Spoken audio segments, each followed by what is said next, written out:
Hey guys, welcome back to my YouTube channel Easy Cookings. അപ്പോൾ ഇന്ന് ഞാൻ വരുന്നത് ഒരു കണവ റോസ്റ്റിൻ്റെ റെസിപ്പി ആയിട്ടാണ്. ഇതേ കണ്ടല്ലോ, കണവയൊക്കെ എടുത്ത് നന്നായിട്ട് അരിഞ്ഞ് വെച്ചിട്ടുണ്ട് കേട്ടോ. ഞാൻ ഇങ്ങനെ റൗണ്ടായിട്ടാണ് അരിഞ്ഞിട്ടുള്ളത്. നമുക്കിഷ്ടമുള്ള പോലെ അരിയാം. പിന്നെ അപ്പോൾ നമുക്ക് കണവ റോസ്റ്റ് എങ്ങനെ ഉണ്ടാക്കുകയെന്ന് നോക്കാം. അതിന് മുന്നേ ഒരു കാര്യം, വെറുതെ ചാനൽ കാണരുത്, ഒന്ന് സബ്സ്ക്രൈബും ചെയ്യുകയും ലൈക്ക് ചെയ്യുകയൊക്കെ ചെയ്യണം കേട്ടോ. നിങ്ങളുടെ സപ്പോർട്ടും കൂടെ വേണം. ഓക്കെ, അപ്പോൾ നമുക്ക് എങ്ങനെയാണ് ഉണ്ടാക്കുന്നതെന്ന് നോക്കാം. അപ്പോൾ ആദ്യം ഇതിൽ നമുക്ക് ഉപ്പിടാം. കുറച്ച് ഉപ്പും കുറച്ച് മഞ്ഞൾപ്പൊടിയും കൂടെ ഇട്ട് വേവിച്ചെടുക്കണം. അതിൽ നമുക്ക് ഉപ്പ് ചേർക്കാം. ഇനി മഞ്ഞൾപ്പൊടി,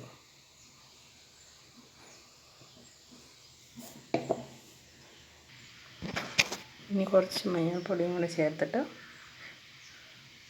ഇതിനെ ഒന്ന് അടുപ്പിൽ വെച്ച് നമുക്ക് വേവിച്ചെടുക്കാം. അപ്പോൾ ഞാൻ എൻ്റെ വീട്ടിൻ്റെ അടുക്കളയുടെ ഒരു ഭാഗം കാണിച്ചു തരാം കേട്ടോ.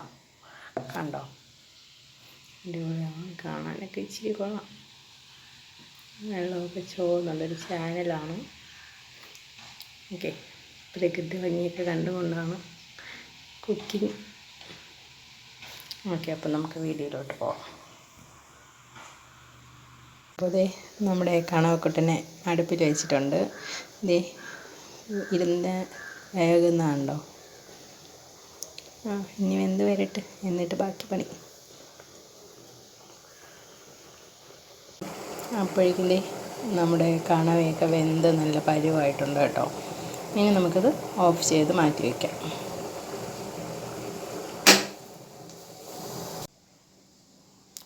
അപ്പോൾ ചട്ടി അടുപ്പത്ത് വെച്ചിട്ടുണ്ട്. അപ്പോൾ ഇനി നമുക്കിതിൽ ചൂടായതിന് ശേഷം എണ്ണയൊഴിച്ച് കടുകും കറിവേപ്പിലയും ഇട്ട് താളിക്കാം.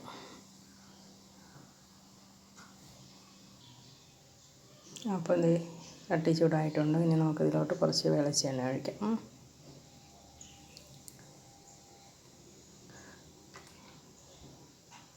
വെളിച്ചെണ്ണ ഒഴിച്ചിട്ടുണ്ട്. ഇനി ഒന്ന് ചൂടാകട്ടെ, എന്നിട്ട് കടുകിടാം.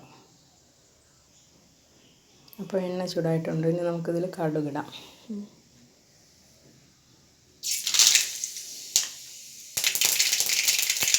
കടുക് പൊട്ടിയിട്ടുണ്ട്. ഇനി കറിവേപ്പില ഇട്ട് താളിക്കാം. ഓക്കെ, ഇനി നമുക്കിതിലോട്ട് ഇടേണ്ടത് സവാളയാണ് കേട്ടോ. ഞാനൊരു 1.5 സവാളയാണ് എടുത്തിട്ടുള്ളൂ. ചെറിയ സവാളയായിരുന്നു, നീളത്തിന് ഇങ്ങനെ അരിഞ്ഞ് വെച്ചിട്ടുള്ളൂ. ഇതാണ് ഇനി ഇതിലോട്ട് ചേർക്കാം. ഇനി ഇതിലോട്ട് നമുക്ക് കുറച്ച് ഉപ്പും കൂടെ ഇട്ടിട്ട് ഒന്ന് ഇളക്കി കൊടുക്കാം. ഇനി ഇത് നന്നായിട്ട് ഒന്ന് മൂപ്പിച്ചെടുക്കണം. നന്നായിട്ട് മൂക്കണ്ട, എന്നാലും ഒരു ഇച്ചിരി വേവിച്ചെടുക്കണം. ഓക്കെ, അപ്പോൾ നമ്മുടെ ഉള്ളി ആവശ്യത്തിന് വെന്തിട്ടുണ്ട് കേട്ടോ. ഇത്രയും മതിയാവും. ഇനി ഇതിലോട്ട് നമുക്കൊരു ചെറിയൊരു തക്കാളി കൂടെ ആഡ് ചെയ്യാം. ഉണ്ടല്ലോ, ഒരു തക്കാളിയാണ് ചെറുതായിട്ട് അരിഞ്ഞിട്ടുള്ളൂ. ഇതും കൂടെ ആഡ് ചെയ്തിട്ട് ഇനി ഇത് നമുക്ക് ഇതും കൂടെ ഒന്ന് വഴറ്റിയെടുക്കാം.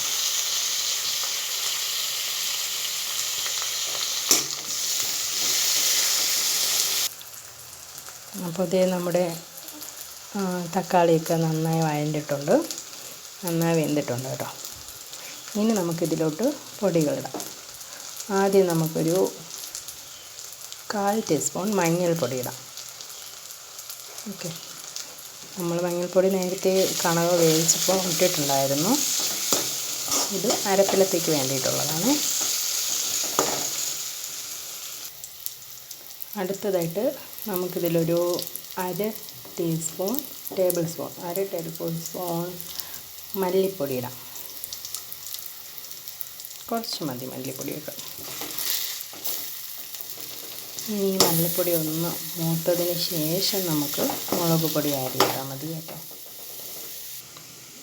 ഓക്കെ, അപ്പോൾ ഇനി ഇതിലോട്ട് നമുക്ക് ഒരു 1.5 ടേബിൾ സ്പൂൺ മുളക് പൊടി ചേർക്കാം. ഓക്കെ, 1.5 മതി. ഇനി ഇതുകൊണ്ടൊന്ന് മൂപ്പിച്ചെടുക്കാം. അപ്പോൾ അതേ നമ്മുടെ മുളക് പൊടിയൊക്കെ മൂത്തിട്ടുണ്ട്. ഇനി നമുക്കിതിലോട്ട് ഒരു നുള്ള കുരുമുളക് പൊടി കൂടി ആഡ് ചെയ്യാം. ഓക്കെ, ഇനി ഇത് ഒന്ന് വഴറ്റി കൊടുക്കണം. ഓക്കെ, എല്ലാം ഓക്കെ ആയിട്ടുണ്ട്. ഇനി നമുക്കിതിലോട്ട് വേവിച്ച് വെച്ച കണവയും കൂടെ ആഡ് ചെയ്യാം. അപ്പോൾ ഞാൻ കണവ ആ വേവിച്ച വെള്ളമൊന്നും കളയുന്നില്ല കേട്ടോ. ആ വെള്ളത്തോടു കൂടിയാണ് ആഡ് ചെയ്യാൻ പോണത്. കണ്ടോ?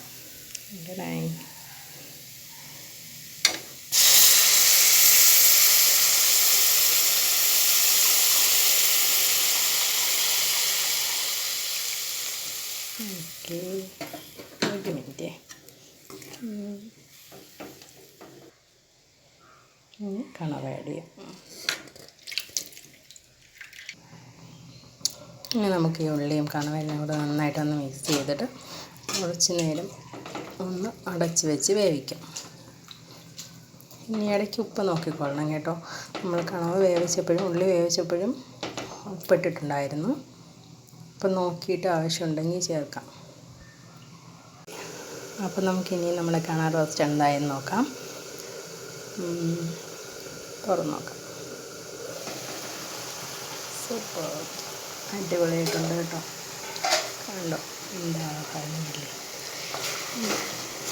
എല്ലാം വെന്ത് എല്ലാവരും മിക്സായിട്ടുണ്ട്. ഞാൻ ഇടയ്ക്ക് ഉപ്പ് നോക്കിയായിരുന്നു കേട്ടോ.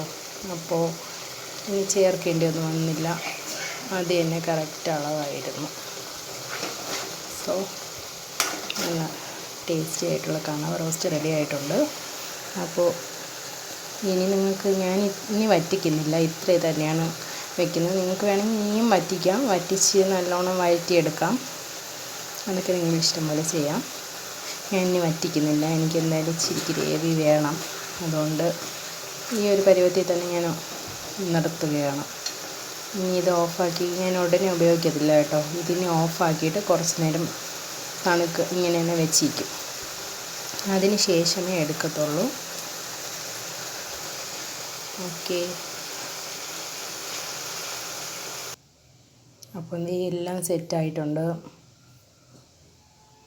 ഇനി നമുക്ക് ടേസ്റ്റ് ചെയ്ത് നോക്കാം. അടിപൊളി ടേസ്റ്റാണ് കേട്ടോ. ഇനിയിപ്പം മാറ്റുന്നൊന്നുമില്ല വേറെ പാത്രത്തിലോട്ട്. ഇങ്ങോട്ട് വാ. അടിപൊളി സൂപ്പർ ടേസ്റ്റാണ് കേട്ടോ.